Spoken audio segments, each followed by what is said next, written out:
অৰাম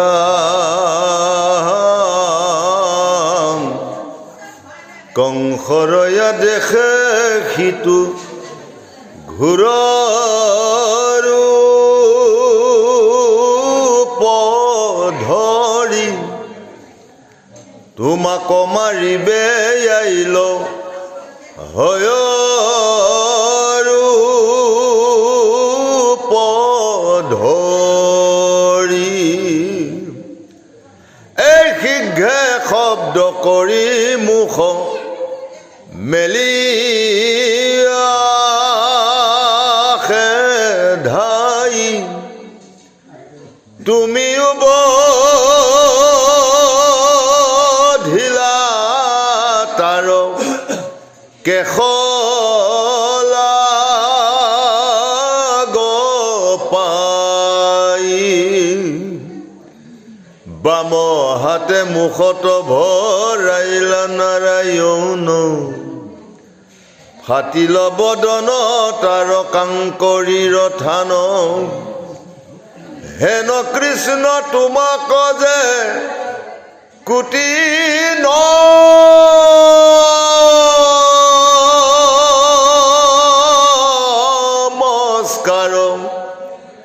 তুমি শেষৰণ্য মূৰ পিয়না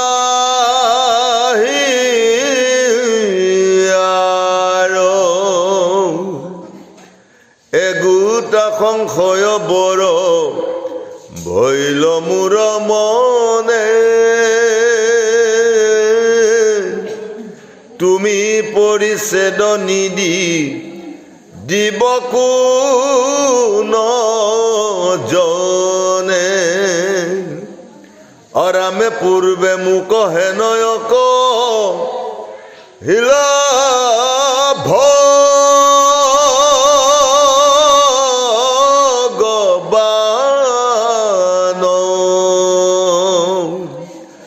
কৰ্ম কৰি ফল নবান শিৱাক দাসন অৰম পঞ্চমত কহা কৃষ্ণে কৰ্ম কৰি নাশ মন চিত্ৰ বৈশ্য কৰি হৈবে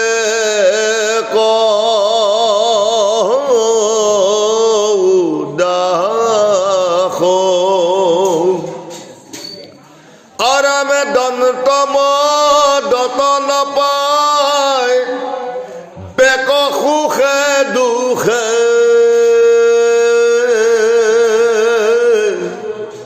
ব্ৰহ্ম চিন্তি যোগী থাকি বেকয়াত্মা সুখে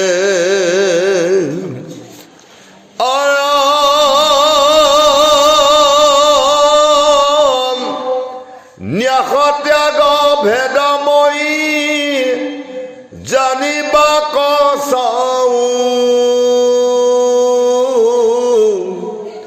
পংকজ চৰণে যদি আজ্ঞালে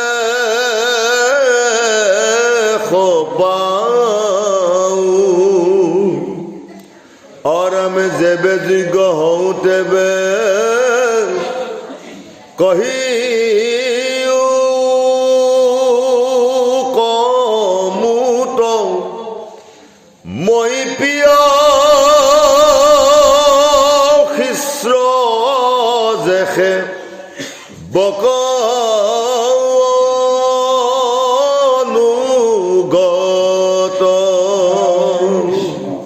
এতিয়া অৰ্জুনে পুনৰ কৃষ্ণৰ চৰণৰ ধৰ্ণাপন্ন হৈ কৈছে যে হে প্ৰভু কেখি দৈত্যক তুমি নিমিষতে যেনেকৈ বিনাশ কৰিলা দৈত্য নাশন কৰি সমস্ত জগতক দৈত্যৰ পৰা মুক্ত কৰিবৰ কাৰণে তুমি প্ৰদত্ত কৰিলা তথাপিও তুমি মোৰ হৃদয়ত থকা সেই দৈত্যৰ দানপতি মহা অহংকাৰী ৰিপুবিলাকক তুমি বিনাশ কৰিছা আৰু এতিয়া মোৰ উপলব্ধি হৈছে সংসাৰৰ প্ৰতি থকা যিখিনি মোৰ অজ্ঞানতা, সেইখিনি অজ্ঞানতা দূৰ কৰিবৰ কাৰণে একমাত্ৰ তুমিয়েই মোৰ গুৰু। তুমিয়েই মোৰ সমস্ত সংশয় ছেদ কৰিব পৰা। তোমাৰ বাহিৰে এইখন জগতত কোনেও মোৰ এই সংশয় দূৰ কৰিব নোৱাৰে। গতিকে মই তোমাৰ শৰণাপন্ন হৈছো। হে প্ৰভু, মোৰ মনত যি অন্তিম সংশয় জাগ্ৰত হৈছে, মই তোমাক নিবেদন কৰো, এই সংশয় তুমি দূৰ কৰা। এতিয়া তুমি প্ৰথমতে কি কৰা যে পূৰ্বে মোক হেনয় কহিলা ভগৱান, কৰ্ম কৰি ফল নবাঞ্চিবা কৰাচন। তুমি এই প্ৰথম জ্ঞানটো মোক দিছিলা তৃতীয় অধ্যায়ত কৰ্মযোগত। জীৱসকলে বা মনুষ্যই ঈশ্বৰৰ ইচ্ছাত কৰ্মহে কৰিব পাৰে, কিন্তু কৰ্ম ফল বাঞ্ছা কৰাটো কেতিয়াও মনুষ্যৰ কাম্য হ'ব নালাগে। কৰ্মত অধিকাৰ মনুষ্যৰ, কিন্তু ফলত অধিকাৰ নাই। তুমি সেইকাৰণে কৈছিলা যে কৰ্ম কৰি ফল নবাঞ্চিবা। কিন্তু তাৰপিছত তুমি পঞ্চম অধ্যায়ত কি কৰিলা যে পঞ্চমত কৰা কৃষ্ণে কৰ্ম কৰি না মন চিত্ত বৈশ্য কৰি হৈবে কৌনা। প্ৰথমতে কলা কৰ্ম কৰিব লাগে, তাৰপিছত তুমি পঞ্চমত কলা তুমি কৰ্ম নাশ কৰিব লাগে। কৰ্ম কৰিলা, অথচ কৰ্ম নাশ কৰা মানে কি বুজায়? মই যে কৰ্ম কৰিছিলো, এই ভাৱনাটো তোমাৰ ত্যাগ কৰাটোকে কোৱা হৈছে কৰ্ম নাশ। আমি জানো সেই কৰ্ম নাশ কৰিব পাৰো জানো? ইমান কষ্ট কৰি মই নিজে দিনে নিশাই কষ্ট কৰি হাড়ক মাটি কৰি তেজক পানী কৰি মই ইমান কৰ্ম কৰিলো। কৰ্মখিনি হোৱাৰ পিছত কোনোবাই যদি আহি কয় যে এইখিনি তোমাৰ অধিকাৰ নাই, মোৰ কেনেকুৱা লাগে? কিন্তু ভগৱন্তে এই তত্ত্বটো ল'বলৈ কৈছে, কৰ্মতহে তোমাৰ অধিকাৰ আছে, কিন্তু কৰ্ম কৰাৰ যিটো অহংকাৰ তুমি নাশ কৰিব লাগিব। এইটোকে কোৱা হৈছে কৰ্ম নাশ। আৰু সেই কৰ্ম নাশ কৰিলে কি হ'ব? মন চিত্ত বৈশ্য কৰি হৈবে কৌৰা। যি মন চিত্ত বুদ্ধি কৰ্মৰ লগত জড়িত হৈ আছে, কৰ্ম ফলৰ লগত জড়িত হৈ আছে।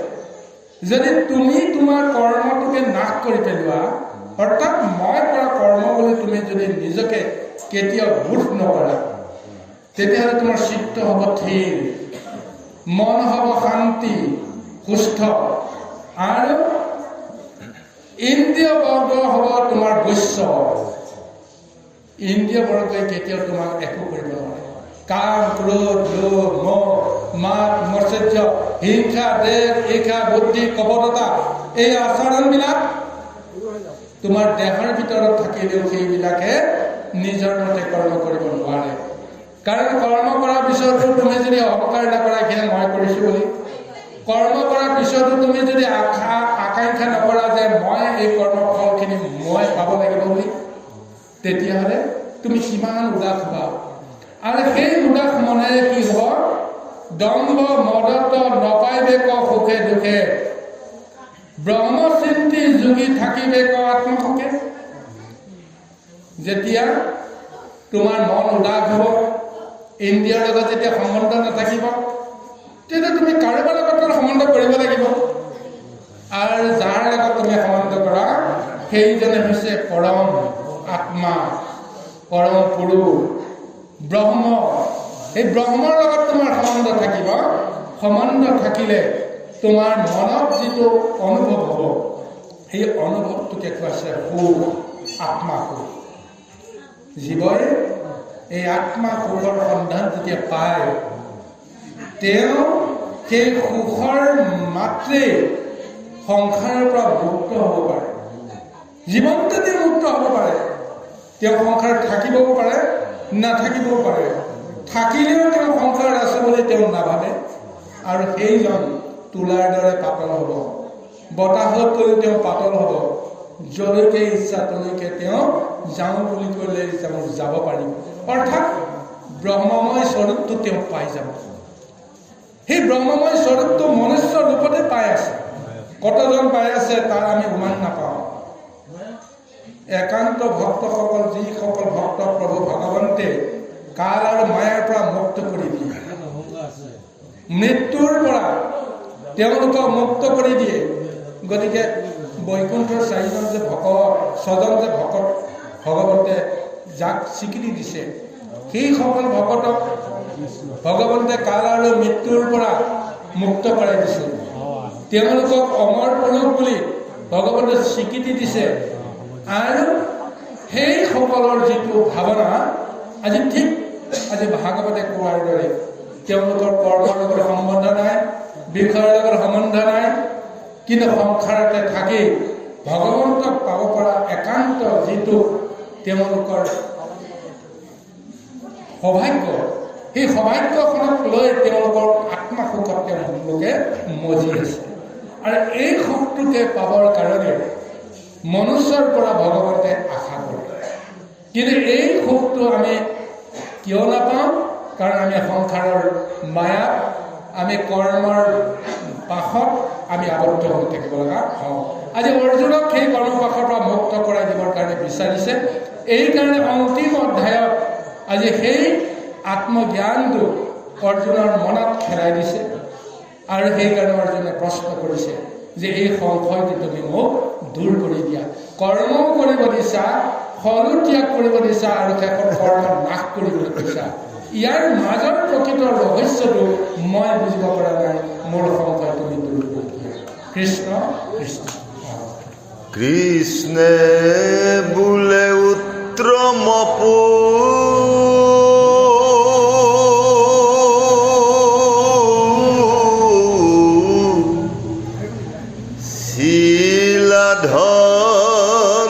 ধনঞ্জয়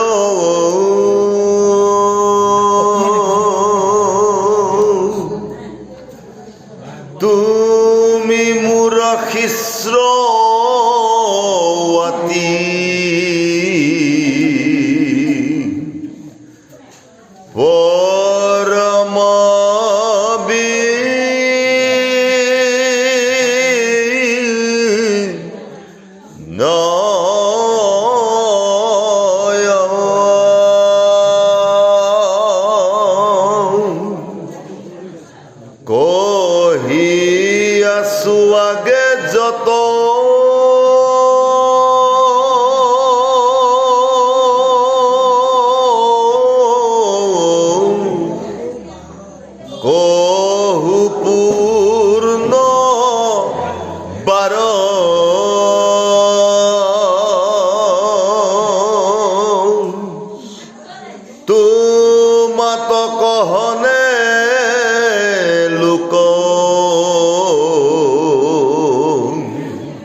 যত কৰ্ম সকামত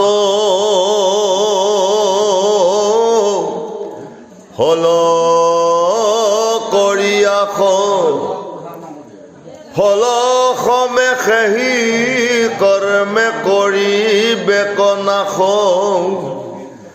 সকাম কৰ্মে ন্যায় কহিলো তত্ৰ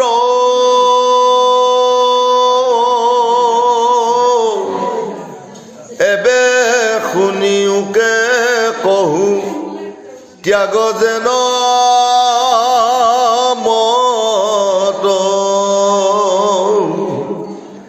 নিষ্কাম কৰ্মক সখী কহে যিটো লোক সেহি কৰ্মে ফল ত্যাগ কৰ্ম কৰিবে কওঁ সকামীৰ কৰ্ম নাশ জনম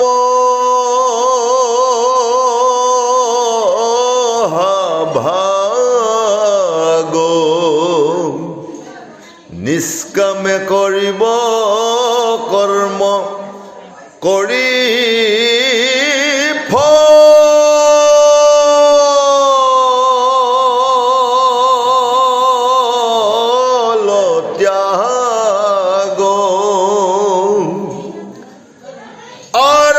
নাখৰ ত্যাগৰ আনে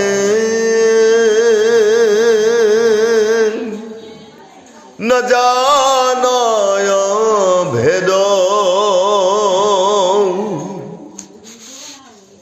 তুমি যি পুছিলা তাৰ